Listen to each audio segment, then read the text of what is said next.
자, 여러분 안녕하십니까? 이제 우리 이제 시험 대비하기 위해서 이제 모의고사 편을 이제 이 부분을 좀 보겠는데, 자, 그 1회 모의고사에서는요, 여기서 그 갈로안에 보시면은 행정행위 편에 관련된 집중 모의고사다. 다시 말하면 전범위를 여기서 문제를 끄집어낸 게 아니고, 자, 여러분 그 중에서 우리가 기출되는 문제 중에서 20문제 중에서 여기서 한 5개에서 많게는 7문제까지가 여기서 어떤 부분의 문제인가 하면 행정행위에 관련된 문제가 가장 많이 언급되고 있다는 것을 좀 주의해 주시고, 그래서 그 부분을 좀 더 대비하기 위해서 난이도를 좀 올려가지고 이때 문제를 좀 보도록 하겠습니다. 그래서 문제 1의 문제는 난이도 상당히 높다는 것이죠. 난이도가 상당히 높고 그 다음에 판례 부분을 많이 좀 믹스를 했습니다. 해가지고 이 부분에 좀 적응력을 좀 높이기 위해서 설명을 좀 하겠습니다. 자, 그럼 여러분 1회 모의고사에서 1번 문제를 보시면 허가에 관련된 문제입니다. 그래서 강학상 허가에 관련된 설명으로 타당한 것을 고르시오. 거기 1번에 보시면 일부 견해에 의하면 특허를 허가로 보려고 하는 경향이 있더라. 여러분, 자, 우리가 예를 들어 가지고 이때 영업 허가하고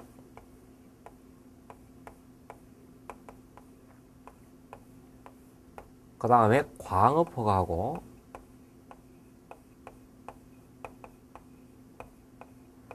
해서 영업 허가와 광업 허가를 비교해 볼 때 이 두 가지에 있어서 여러분 전통적인 특징 중 하나가, 자, 우리가 지금까지 여기서 영업 허가는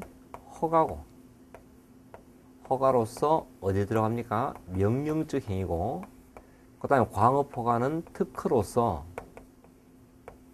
여기서 형성적 행위인데, 자, 이러한 전통적 견해에서 나오는, 이때 반발하면서 나오는 일부 학설에 의하게 되면, 봐라, 영업허가도 영업할 수 있도록 만들어주는 것이고, 광업허가도 광물을 발굴할 수 있도록 만들어주는 것이니까, 결국 영업허가도 일종의 뭔가 발생과 관계되는 형성적 행위가 아닌가, 라고 주장을 해요.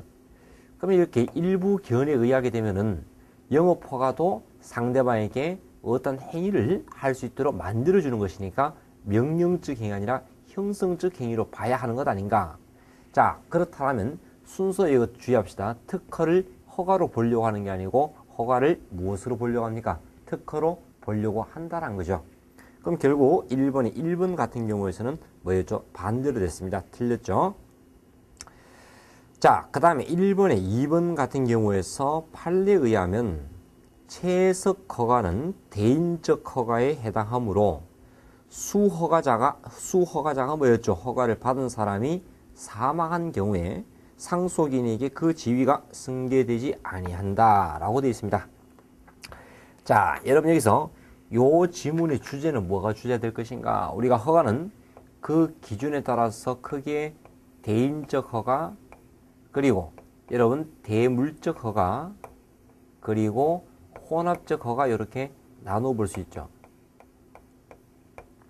자, 그럼 여러분 대인적 허가와 대물적 허가와 혼합적 허가에 있어 이때 가장 큰 차이점은, 여러분 가장 큰 차이점은 대인적 허가는 의사 면허와 같이 타인에게 이전성 자체가 있습니까? 없습니까? 없지만 대물적 허가는 여기서 타인에게 이전성 자체가 자유롭다. 그 다음에 혼합적 허가는 뭐였죠? 이전성 자체가 제한된다. 이 점을 좀 주의주시고, 자, 그럼 이렇게 봤을 때 대인적 허가와 대물적 허가와 혼합적 허가에서 지위가 상속된다는 등 또는 양도 양수가 가능하다는 등 이럴 때는 전부 다 특징이 뭐를 묻고 있습니까? 대물적 허가를 찾는 문제가 돼요. 그럼 이 경우에 특히 주의할 점은 이전이 자유롭다 그랬죠? 그럼 그 이전 속에는 여러 가지 권리나 또는 여기서 의무나 그 다음에 또는 벌칙과 같은 것도, 권리나 의무나 벌칙과 같은 것도 타인에게 뭐가 될 수 있다? 이전될 수 있다. 자, 이 점을 좀 주의 주시고, 그럼 여기서 채석 허가의 성격을 판례는 무엇으로 보려고 하는가? 여러분, 채석 허가의 성격은 이것을 대물적 허가로 판시합니다. 그럼 대물적 허가로 판시하니까 당연히 사망한 경우에 여러 가지 지위가 승계될 수 있다라고 봐야 되겠죠. 따라서 1번에 2번은 틀렸죠. 자, 그 다음에 1번에 3번에 보시면 판례에 의하면 담배 일반 소매인으로 지정되어 영업 중인 기존 업자의 신규 일반 소매인에 대한 이익은 반사적 이익에 해당하여 침해가 되더라도 원고 적격이 인정되지 아니한다라고 판시하고 있다. 자, 그럼 여기서 그럼 주제가 뭐가 되겠죠? 허가를 통해서 받게 되는 이익은 어떤 성격을 가지고 있는 거죠? 자, 여러분 이때 허가의 성격은 뭐였어요? 허가의 성격은 원래 인정되는 자유를 잠시 금지했다가 그래서 그 금지를 요건을 갖추었을 때 풀어주는 금지 해지 성격을 가지고 있습니다. 그러니까 이때 통상적으로 허가를 통해서 받게 되는 이익은 여기서 원칙적으로 무슨 이익이 대부분이니까 반사적 이익이 대부분이에요. 반대로 일정한 경우에서는 그 법에서 사익 보상도 존재하고 있을 때는 뭐죠? 법률상 이익도 존재하고 있죠. 자, 우리가 이론 수업할 때 여러분 반사적 이익하고 법률상의 가장 큰 차이점은 침해가 되었을 때 이른바 다툴 수 있는 자격, 다시 말하면 원고 적격을 인정할 것인가와 관련해 가지고 반사적 이익을 침해당한 자는 원고 적격 자체가 인정됩니까? 부정됩니까? 부정되겠지만 법률상 이익을 침해당한 자는 원고 적격을 인정합니까? 부정합니까? 인정하고 있다. 이런 거죠. 그럼 이때 여기서 주의할 점은 반사적 이익에 해당하는 사례가 무엇인가? 여러분 우리 흔히 알고 있는 목욕탕 또는 유기장, 그 다음 또는 뭐 석탄 가공 허가, 양곡 가공 허가 이런 것들이 들어가겠지만 법률상 이익을 인정한 사례 중에서 특히 알아둘 점 주류 제조 면허, 담배 일반 소매인 등 이런 것이 요 속에 들어갈 것이다. 또는 분뇨, 정화조, 사업 이런 부분에서 잘 알아주시고 따라서 1번에 3번 같은 경우에서 판례는 여기서 그 취지가 자 거리 제한 규정을 두고 있는 취지가 공익적인 목적과 함께 뭐까지 추가가 돼야 되겠어요? 그 제한 규정의 취지는 기존 업자의 사익을 보호하는 취지도 있을 때 그래서 기존 업자의 사익을 보호하는 취지가 있을 때는 이럴 때는 단순한 반사적 이익이 아니라 뭐였죠? 법률상 이익에 해당한다. 그렇게 봐두셔야 되겠죠. 자, 그래서 1번에 3번도 틀렸다 이거죠. 그 다음에 1번에 4번 보시면 유효기간 중 신청에 의하여 허가를 연장할 경우 그랬습니다. 자, 여러분 예를 들어서 허가를 합니다.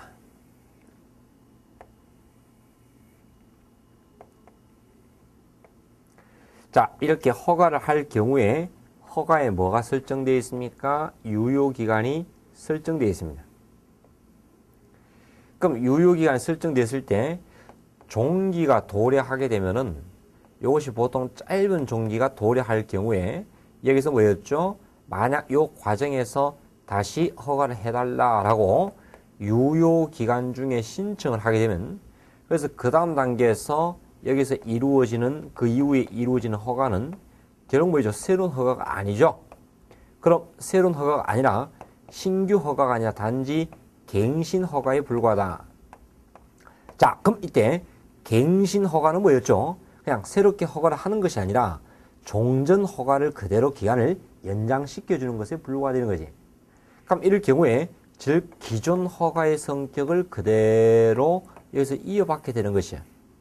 그럼 이어받게 되는 것이니까 만약 기간 중에 어떤 잘못된 위반 사유가 있을 때는 그것이 그대로 갱신허가 영향을 줘서 갱신허가를 취소할 수 있다 없다? 있다 이런 거지. 그래서 1번에 타당한 것은 몇 번 되겠습니까? 1번에 4번이 되겠죠.